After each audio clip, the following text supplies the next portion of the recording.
आएंगे। महाकाव्य किसे कहते हैं, महाकाव्य की विशेषताएं, खंडकाव्य किसे कहते हैं, खंडकाव्य की विशेषताएं, महाकाव्य और खंडकाव्य में अंतर, दो महाकाव्यों के नाम रचनाकारों सहित और दो खंडकाव्यों के नाम रचनाकारों सहित। आपको ये प्रश्न याद करवाऊंगा अभी, और इस प्रश्न को याद करते ही आप फिर इन सभी प्रश्नों के उत्तर लिख पाएंगे।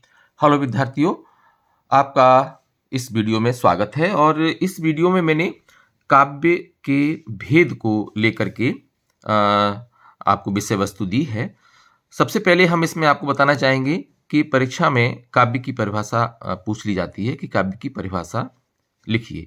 तो ये दो काव्य की जो परिभाषाएं हैं वो अत्यंत महत्वपूर्ण हैं। एक तो आचार्य विश्वनाथ की रसात्मकम वाक्यम काव्यम, अर्थात ऐसा वाक्य जो रस से भरा हुआ है वो काव्य कहलाता है। दूसरा पंडित जगन्नाथ की जो परिभाषा है रमणीयार्थ प्रतिपादकः शब्दः काव्यम, जो सुंदर अर्थ का प्रतिपादन करने वाले जो शब्द है वो काव्य की श्रेणी में आता है। इसमें परीक्षा में कभी कभी पूछ लिया जाता है कि आचार्य विश्वनाथ के अनुसार परिभाषा लिखिए या पंडित जगन्नाथ के अनुसार परिभाषा लिखिए, लेकिन कभी कभी वो वस्तुनिष्ठ में एक परिभाषा दे देंगे और नीचे पूछ देंगे कि ये किसने लिखी है। तो उसमें प्राय विद्यार्थी कंफ्यूज हो जाते हैं कि वो विश्वनाथ की है या जगन्नाथ की है। तो इसको अपन कैसे याद रख पाएंगे, मैं आपको बता रहा हूं। जो ये परिभाषा है रसात्मकम वाक्यम काव्यम, ये विश्वनाथ की है। तो इसमें देखो, इसमें जैसे विश्वनाथ में शुरू में हुआ आ रहा है ना, और इनकी परिभाषा में जो वाक्य शब्द है वाक्यम, इसमें भी हुआ आ रहा है। तो परिभाषा को देख करके आप उसमें इस तरह से मिलान कर लेंगे कि जो विश्वनाथ की परिभाषा है उसमें हुआ आया है। इसी प्रकार से जो जगन्नाथ की परिभाषा है, इसमें आप देखेंगे कि ये जो था है इनके नाम के आखिरी में, इसमें तो हो गया पहला वाला ये वाला अक्षर है ना, और इसमें क्या हो गया जगन्नाथ में जो आखिरी में था है ये रमणीयार्थ में था आ रहा है, देखिए है ना। तो जगन्नाथ की परिभाषा कौन सी है जिसमें था आया है, रमणीयार्थ प्रतिपादकः शब्दः काव्यम। तो इस तरह से अपन ये ध्यान रख पाएंगे कि ये परिभाषा विश्वनाथ की है और ये वाली परिभाषा जगन्नाथ की है। इसके बाद हम काव्य के भेद पर दृष्टिपात कर रहे हैं।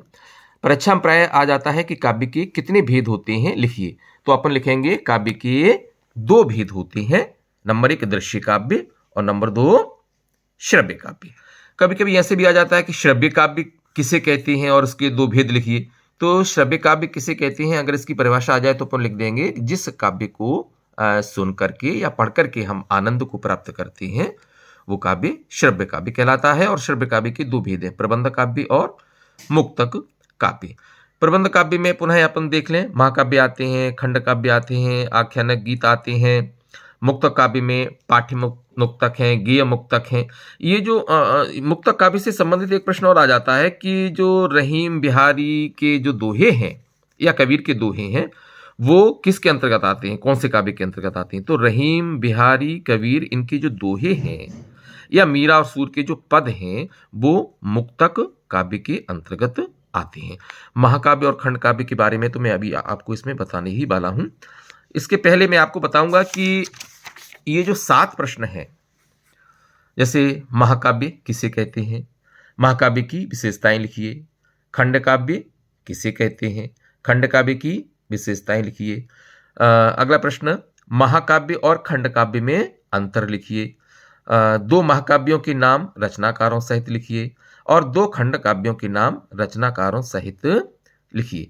तो ये 7 प्रश्न ऐसे हैं जिनके लिए अपने को पर्टिकुलर अलग अलग याद करने की आवश्यकता नहीं है। मैंने केवल एक प्रश्न लिया है, महाकाव्य और खंड काव्य में अंतर लिखिए। तो मैं आपको ये प्रश्न याद करवाऊंगा अभी, और इस प्रश्न को याद करते ही आप फिर इन सभी प्रश्नों के उत्तर लिख पाएंगे। तो किस तरह से अपन इसको याद करेंगे मैं आपको अगले पृष्ठ पर दिखा रहा हूं, महाकाव्य और खंड काव्य में अंतर। देखो बच्चों, ये लिखा हुआ है, एक तरफ अपन ने महाकाव्य लिख लिया और एक तरफ अपन ने खंड काव्य लिख लिया। तो अगर मान लीजिए प्रश्न आता है कि महाकाव्य किसे कहते हैं, तो महाकाव्य किसे कहते हैं, तो आप जो महाकाव्य की तरफ जो बिंदु लिखे हुए हैं इसमें ये जो 2 बिंदु हैं, इन दोनों बिंदुओं को आप लिख दीजिएगा बिना बिंदु डाले हुए, तो वो महाकाव्य की परिभाषा हो जाएगी। इसी प्रकार से अगर खंड काव्य की परिभाषा पूछी जाती है तो इसके जो 2 बिंदु हैं वो आप बिना बिंदु डाले हुए लिख देंगे, तो वो खंड काव्य की परिभाषा हो जाएगी।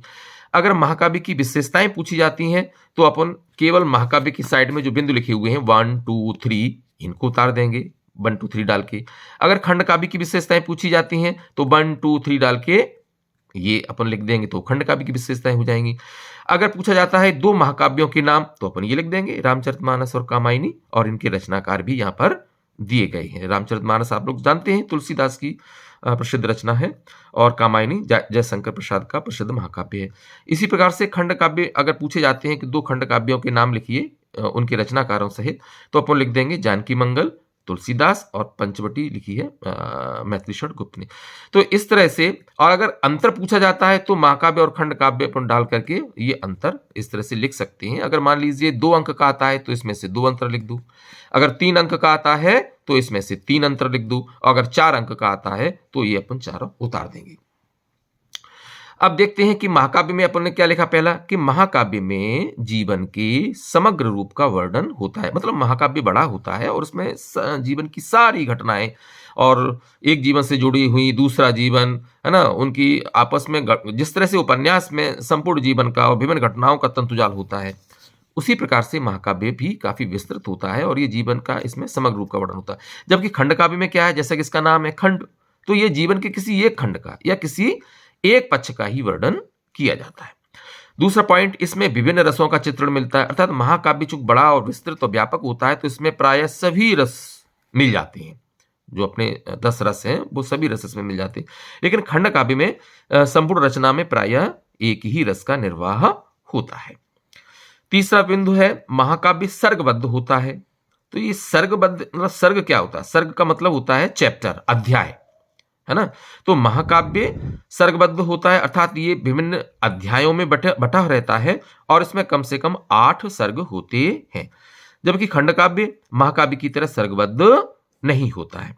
और ये आपके चौथे बिंदु में उदाहरण हो गए कि रामचरितमानस तुलसीदास का लिखा हुआ, कामायनी जयशंकर प्रसाद का लिखा हुआ महाकाव्य है, और खंड काव्य में जानकी मंगल तुलसीदास का लिखा हुआ और पंचवटी मैथिलीशरण गुप्त का लिखा हुआ।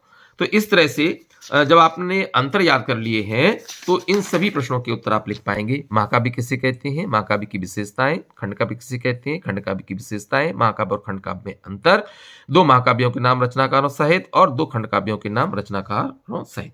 बच्चों, अगर वीडियो आपको अच्छा लगा हो तो जरूर इसे अपने दोस्तों में शेयर करें, और अगर आपने सब्सक्राइब नहीं किया है तो सब्सक्राइब जरूर करें ताकि आपको समय समय पर नोटिफिकेशन मिलते रहें। धन्यवाद।